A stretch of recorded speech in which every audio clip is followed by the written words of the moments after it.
Je pourrais vous guider si vous avez besoin de renseignements. Donc cette ordonnance-là, je vous la D'accord, tu peux la ranger, c'est bon? Voilà. Quand vous appuierez pour faire un complément, ce qu'on appelle un complément sur le...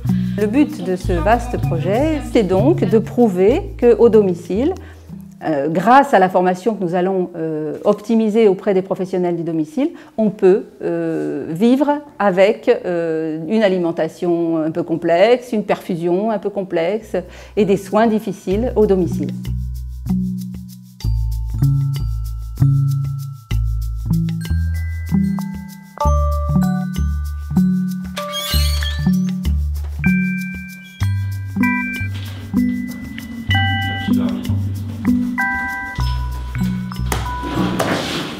Dans notre pays, chaque année, environ 300 000 personnes décèdent d'une pathologie qui pourrait nécessiter des soins palliatifs. Malheureusement, seule une mince proportion de ces patients accèdent effectivement à des soins palliatifs. Ce que l'on sait actuellement, et les recommandations vont dans ce sens, c'est que l'intégration des soins palliatifs doit être faite de manière la plus précoce possible dans la trajectoire de maladie des patients. Pour mettre en place cette formation, nous avons eu à cœur de travailler avec l'ensemble des partenaires autour du patient.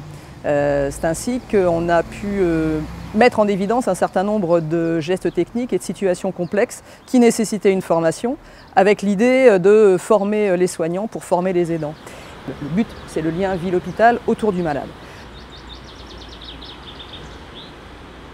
On peut dire aujourd'hui, dans les courants pédagogiques modernes, qu'on retient d'autant mieux que les mises en situation sont contextualisées. C'est pour ça qu'on a utilisé Simulogie, qui fait partie du Centre de pédagogie active et simulation en santé. Alors le CPA Simu Santé, c'est un centre qui fait actuellement 600 mètres carrés avec des locaux ressemblant plus à l'hôpital et les 110 mètres carrés de cette maison. Donc la simulation commence quand vous arrivez. L'intérêt de la simulation, c'est de permettre aux professionnels de santé, dans un premier temps, de s'approprier les gestes techniques, de les maîtriser pour pouvoir, en toute sérénité, les transmettre aux aidants, aux conjoints, aux partenaires de soins du domicile. Le but de ce travail en simulation, c'est d'évaluer votre technique de préparation de la pompe à distribution autocontrôlée, de la poser sur le matériel de perfusion du patient et d'expliquer, de rassurer le patient quant à l'utilisation de cette pompe. Je pense que déjà on est acteur, donc à partir du moment où on est dans l'action, on se rend compte des gestes, et que ce soit au niveau technique ou que ce soit au niveau relationnel. Donc je pense qu'on s'en rend davantage compte. La difficulté en fait c'est de les étaler, c'est dans la façon de coordonner Le premier module concerne la formation des soignants.